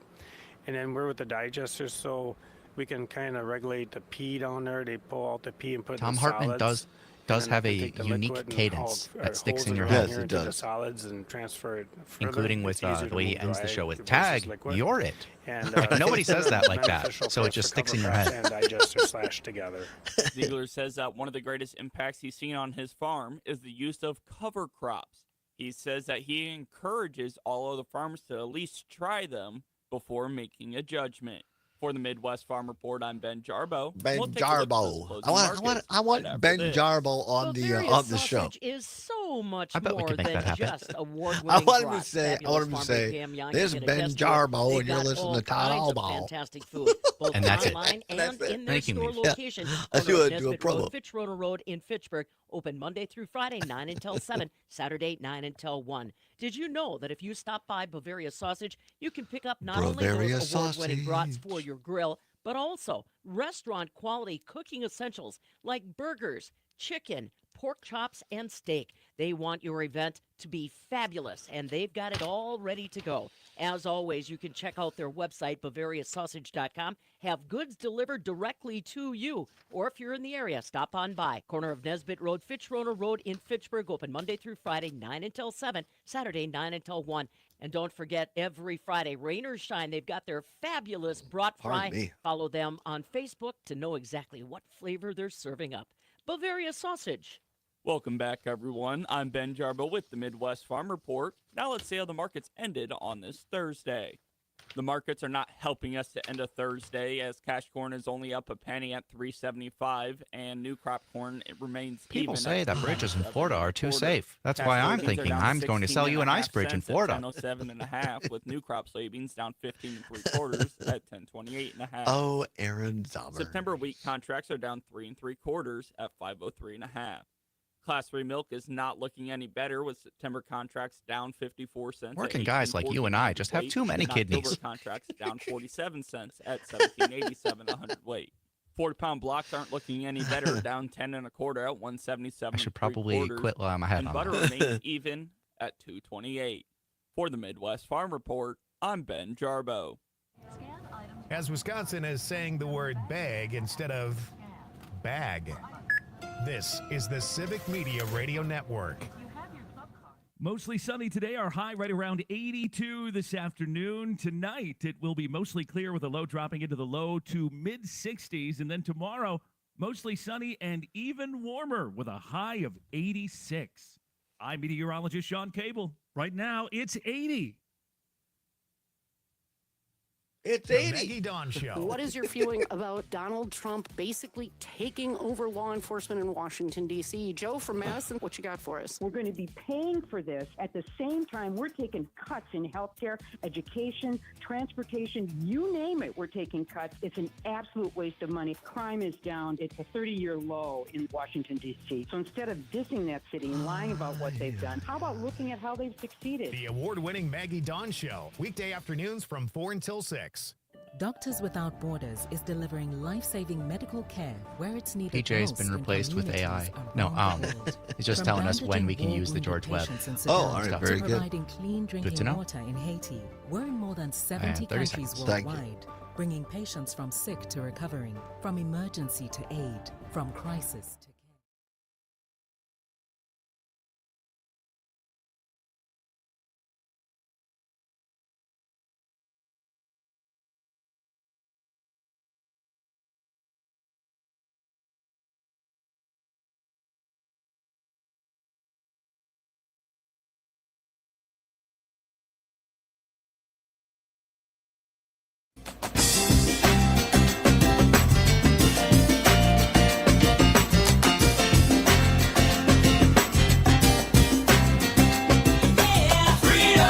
Pursuing truth wherever it may lead and having fun doing it. Welcome back to the Todd Allbaugh Show on the Civic Media Radio Network. It is now 35 minutes past the hour of 3 o'clock. Glad to have you along. Zommer's on the board. Finishing up a little bit on our earlier discussion on the Corporation for Public Broadcasting. Had our guests today, the director of Wisconsin Public Radio, Sarah Ashworth, and John Miskowski, director of PBS Wisconsin. Appreciate them being on, and appreciate Shelly Pittman, great news director here at Civic Media, because one of our listeners earlier had a question just saying, because John and Sarah had said that in their view, many of the cuts to both of the entities here in Wisconsin is due to about a 10% cut in federal monies coming from Washington. And so Robert asked the great question, well, what kind of a hair have they got up their rear end out there in Washington, the Republicans, against public broadcasting? My way of putting it. Now, Robert asked it nicer than that. And Shelly Pittman, and this is the best part about this is we have at least one listener, which I really appreciate. Shelly Pittman listening in, and here she's Shelly on the spot, and immediately, and I did not know this until Shelly just sent it to us, that apparently this stuff about public broadcasting was in the big Project 2025 thing. Here's what she writes. She says, this is an excerpt from page, she has a page number and everything, page 246 of Project 2025 from the Heritage Foundation, which, of course, we talked about this. Jane Matnair talked about this. A lot of us talked about this ad nauseum, to the point people said, shut up. Quit talking about Project 2025. That ain't really going to happen. They're just saying that. They'll never do that stuff. Well, from page 246 of Project 2025, and I quote, every Republican president since Richard Nixon has tried to strip the Corporation of Public Broadcasting, CPB, of taxpayer funding. That is significant, not just because it means that for half a century, Republican presidents have failed to accomplish what they set out to do, but also because Nixon was the first president in office when National Public Radio, NPR, and the Public Broadcasting Service, PBS, which the CPB funds, went on the air, unquote. It goes on to a reasoning later on in this. Quote, a demonstrated pattern of bias. Conservatives will thus reward a president who eliminates this tyrannical situation. PBS and NPR do not even bother to run programming that would attract conservatives. A Pew Research demonstrated in 2014 that 25% of PBS's audience is mostly liberal, and 35% is consistently liberal. That is 60% liberal compared to 15% conservative. And it goes on from there. Later on says that may be an acceptable business model for MSNBC or CNN, but not for a taxpayer-subsidized broadcaster, unquote.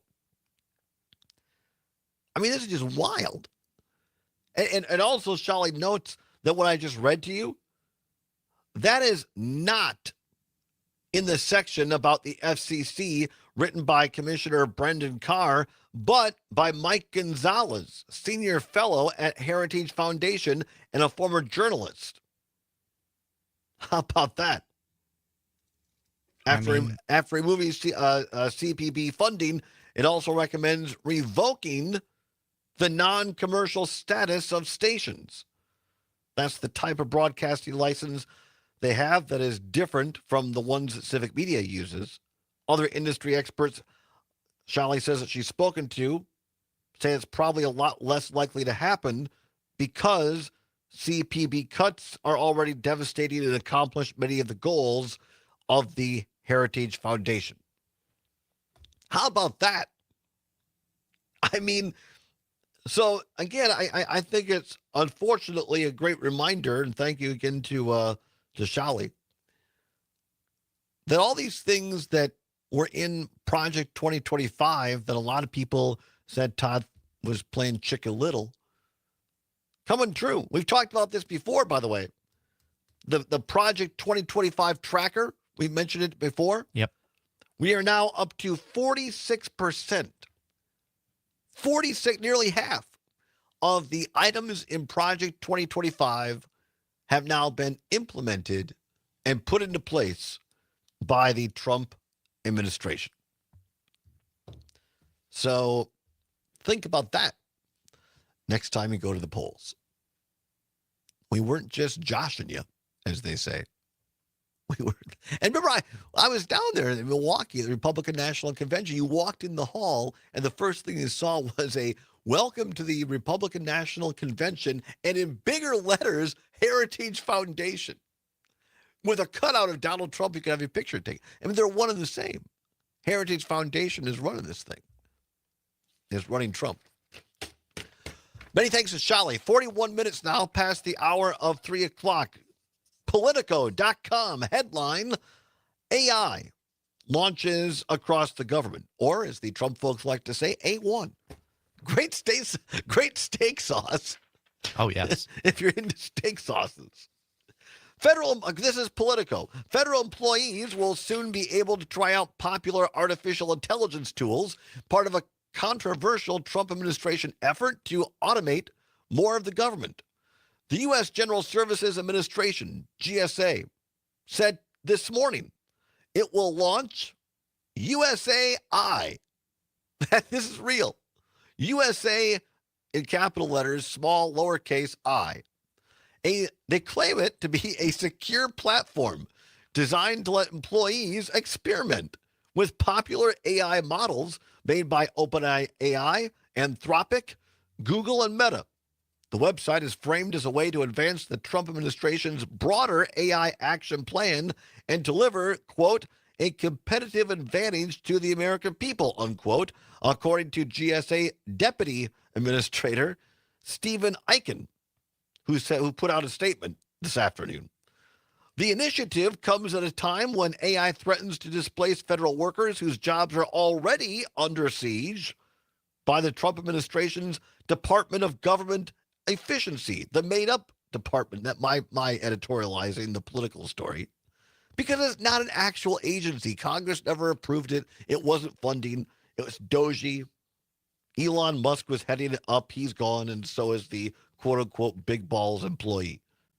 That's what he called himself. Back to the political story. The emerging technology is also developing a clip that the government, known for its bureaucratic process and uneven tech adoption rates, has historically struggled to keep pace with. And it goes on from there. Look, I worked in government. I fully admit and understand that some government agencies can be slow. And if overseen by a trustworthy, normal administration, there might be room for this.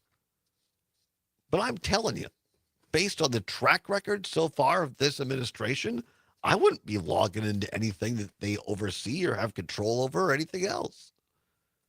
We know that Elon Musk already basically broke in, has our social security numbers, all of our stuff, got put on the dark web. China has it. Anybody wants it. It's out there. Steve in Milwaukee. Texting in says, Heritage Foundation's been getting a lot of protesters visiting their offices along with Fox News offices, and for good reason. Well, maybe people are starting to wake up and smell the coffee, as they say. We'll keep following that. As I say, I am convinced I will meet my demise, at the paws of an AI automated mechanical dog. I just think that's how I'm going to go. If something's going to go awry, I'm going to be trying to, feed it something or take it on a leash, and it will turn on me, and it'll be all over. Todd, I think immersion therapy might be the key here. I think I need to find someone who works in robotics to bring a dog to have on your show, a robot dog. That would scare the bejesus out of me. I would not want it anywhere near me. We could start with it across the room. All right. I want to get to this because I messed it up yesterday. I was loopy. I was tired. My glasses were bad. Because this is really important. The Dignity Index. This is fascinating to me. The Dignity Index.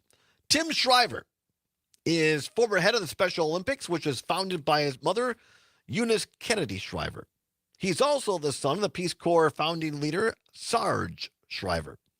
Tim realized that we Americans need to treat each other better, especially in our political discourse. He and others came up with the Dignity Index. It measures the speech of our political leaders and others, even ourselves.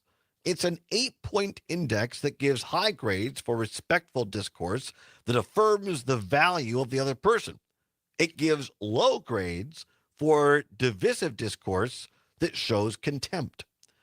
By focusing on the speech and not the speaker, the Dignity Index is designed to draw our attention away from the basis and biases of partisan politics and toward the power we each have to heal our country and each other. Let me step away. This is fantastic because it's simply looking at the words and not who's necessarily saying them. It takes the personality out of it.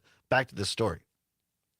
So level 1 on the Dignity Index, level 1, escalates from violent words to violent actions. It's a combination of feeling the other side is less human and calling for or approving violence. An example, quote, they're not even human.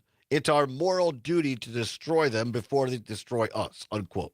That'd be a level 1 example. Level 2 accuses the other side not just of doing bad or being bad, but promoting evil. Example, those evil people, and they're even going to ruin everything if we let them. Let us, or it's us or them, unquote. Level 3 attacks the other side's moral character, not just their compatibilities or competence. Here's an example of level 3. We're the good people and they're the bad people. It's us versus them, unquote. I've heard a lot of that on both sides of the political spectrum.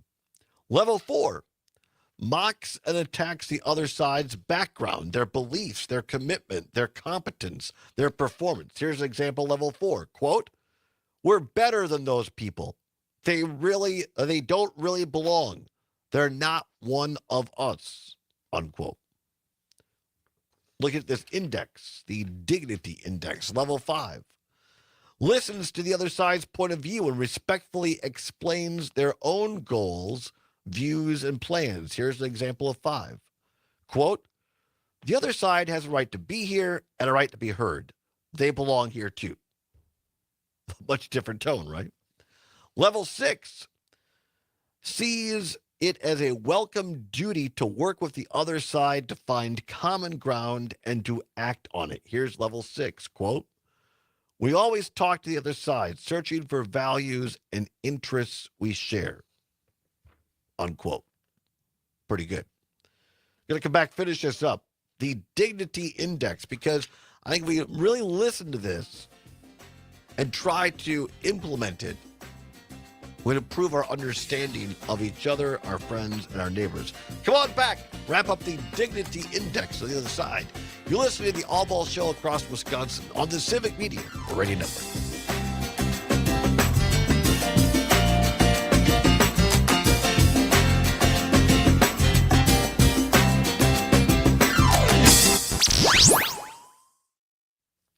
Wisconsin is hitting the road on your Harley. Is there a time, though, when This is the Civic Media there's Radio not a Network. place for dignity anymore? Like when you're talking to other individual people, Oh, Arthur, great. absolutely. Great to see you. But if I'm talking about Donald Trump and the Heritage Foundation, I will go to number one, and I think it's justified. Well, number one, the sales department. It's right next to the bathroom. Escalates from violent words to violent actions. Okay, maybe Violent number two. actions? Maybe number two. Right there. Right, but I need to have Because what they're doing is trying to shut other people down. Commercial about a commercial. I think you have to have specific I want to tell potential business owners out there. I think what? Me to get a commercial specific on WMDX. proof. Right. You know, if you could say, here's Project a 2025. quote, right? So this is what they said. This is what they're calling for. That is absolutely wrong. Oh, wait, run that by me again. Sales at WMDX. I would think radio.com. arresting So we can people put all simply that by together and the get color a of their commercial skin or their on the air soon. ethnicity Arthur, my friend. and not affording them due process and violating the Constitution, that's just pure evil to me. I think that could be worth saying that, like, this is for discussion with other people and, you know, talking at the bar and whatever. We should absolutely shoot to be at number 8. Right. But as long as you have facts, it's not appropriate to give Trump a seat at the table because he'll eat the table and kill your wife. We thank the state legislature for offering their opinions on police staffing. Sorry, he won't kill her, but he'll screw her. Is that crime in Milwaukee is down considerably when Am I wrong? I think that it should be applied. I don't think this should be applied in dealing directly with Trump. It's people that we would encounter in our everyday lives. Right. Challenges. Is this another dog whistle? It is also worth noting that the Milwaukee Police It's the Association people is that in you ongoing meet negotiations when you're with the walking city down on the their union street. contract. It's the With city people of that you Milwaukee meet budget each process day. coming up, there's always a tension on how much the city invests in law It's the enforcement people versus that how much you we meet spend on when you're preventative walking measures down like the the street. Office of Violence It's the Prevention. people that Find you all of meet. Dan's work at the Recombobulation area. Little Mr. Rogers. Today's job market is full of demand for skilled trade workers. Electricians, welders, mechanics, these and other trades are the backbone of every community. They're also a huge part in making sure the Army National Guard is always fulfilling its mission of service to our country and communities.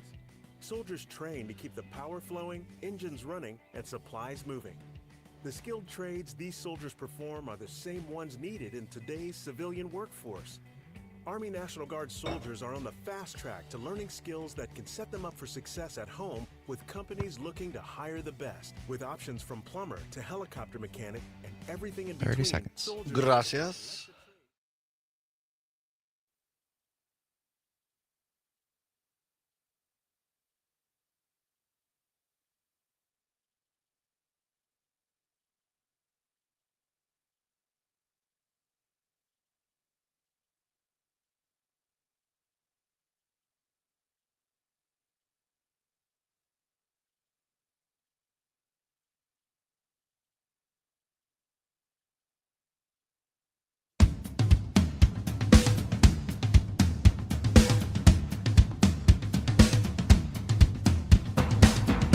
Welcome back to the Todd Allbaugh Show on the Civic Media Radio Network, where it is now 8 minutes before the hour of 4 o'clock. At the top of the hour, ABC or CBS News, depending upon which of our great stations you're listening to. Check of weather. Our great sports reporter, Mike Clemens, covering Packers training camp as they continue on without Jordan Love for at least a couple more weeks. Malik Willis at the helm for the Packers as Love recovers from that thumb injury. And then another great edition of the Maggie Dawn Show every afternoon from 2 until 4. Join Maggie and her guests, always informative. And then Mr. Pete Schwaba, our friend, our colleague, always entertaining. He was a little snarky last night. He was a little irritable. Maybe the heat got to him. I forget what he was talking about, but it made me laugh. Maybe I'm like, oh, it was a promo. Maybe you were Conrad did it. He was the cookie dough. He was snarky about cookie dough. Yeah, I made that. That was pretty good. At first, not cookie dough. He was snarky about the fact that cookie dough has been put into ice cream. Yes, and I will say at first, when Conrad told me that was a discussion, I was like, I guess I'll make this into a promo, but I morally disagree. And then I actually listened to what Pete had to say, and you know what? He won me over a little bit. He's not wrong. I don't think he's not wrong. I don't think he's wrong about that. So Pete Schwaba tonight from 6 until 8. Brewers off today, traveling to Chicago. They'll get back underway, try to make it 13, which would tie a franchise record from 87 in terms of wins in a row. It'll be The Brewers at Cincinnati. Game time starts at 5:05 across many of these stations, and then first pitch a little after 5:30 local time here in Wisconsin. Again, the Brewers won 12 in a row last night. George Webb announcing this afternoon they're going to give free burgers away at all George Webb restaurants from 2 until 6 next Wednesday, August 20th. You can also pick up a voucher. We call them coupons back home tomorrow at all locations as well. Want to finish this Dignity Index up. This is great.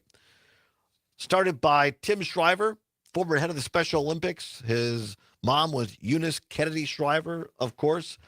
And we were on number 7. Here's number 7. Number 7 wants to fully engage the other side, discussing the deepest disagreements they have to see what breakthroughs they can find. Here's an example, number 7 out of 8. Quote, we fully engage with the other side, discussing even values and interests we don't share, open to admitting mistakes or changing our minds. Now, level 8 sees oneself in every human being, refusing to hate anyone and offering dignity to everyone. Here's an example of 8. Quote, each one of us is born with inherent worth, so we treat everyone with dignity, no matter what, unquote. The Dignity Index is a starting place to ease divisions, prevent violence, and actually solve problems. Violence, like the shootings that keep happening around the country, we can do more than thoughts and prayers. The Dignity Index is one of many positive steps happening across America. Find it all on the web, of course, www.dignity.us, or just Google it up, as my old boss likes to say, Dignity, Dignity, Dignity, dignity.us. I think that's really good. Do I always practice that? No, but I wish to thank you, Zalmers, for putting it on the screen. We should all, myself included, strive to do more of that. By the way, we'll try to get to some of this tomorrow, Zalmers. Don't let me forget. August recess for Congress. The peer freshman Congressman Republican Tony Weed off to Israel for a junket. Scotty Fitzgerald, Congressman Republican of Juneau, off to a quote-unquote bipartisan trip to Brussels, London, and Dublin to discuss European issues. Meanwhile, Democrat U.S. Senator Tammy Baldwin using the break to go on a statewide Fighting for Wisconsin Families tour to hear from Wisconsinites about the impact of Trump administration's policies. That's why she keeps getting reelected. Also, I'll give credit a little bit to a Republican of Janesville, U.S. Congressman Brian Stiles, says he'll continue holding in-person town halls despite the recent ruckus meeting he hosted in Elkhorn. This all from WisPolitics.com. Meanwhile, out in Washington, D.C., Trump takes control of the Metropolitan Police of Washington, D.C. Their mayor, Mayor Bowser, is going to Martha's Vineyard for the evening, according to CBS, for a quote-unquote prior family commitment, and will be returning to D.C. tomorrow. What's up with these Democratic mayors? I don't know. Mayor Bowser in D.C. going to Martha's Vineyard? The Bass, mayor of Los Angeles, took that safari trip to Africa while Los Angeles was burning last year. Don't these people have any sense of just the moment? Duty, urgency? I can't tell you how many times when I worked in politics, my bosses, something would happen in the state or the district, and they'd say, well, I guess I'm not going with my family on vacation this weekend. Right, exactly. It's part of the job. It's part of the job, and it's terrible optics. So you got D.C. being taken over, and Mayor Bowser says, I got to go to Martha's Vineyard. You know, my city is being taken over, but not a great look. That's unfortunate. Here's something more important. Didn't have breakfast this morning. Had to get my teeth cleaned at the dentist today. By the way, I really like my dentist and my hygienist, Dr. Rob Bradley and Jeanette, the hygienist. And so First Choice Dental, by the way, over on Junction Road. And so I couldn't eat breakfast because I can't eat for a while. And I had some errands to run before I came in, and I passed a Culver's, and I thought, wait a minute, new concrete mixers with breakfast cereal.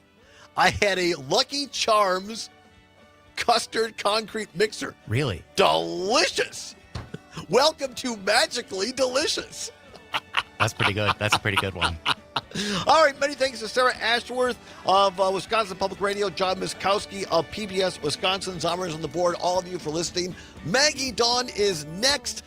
This is Todd saying whatever you're fighting for, whatever you believe in, do not give up. Keep banging your drum. We'll see you tomorrow with Brady Ewing. Have a great night. Bye-bye. And they will hear you.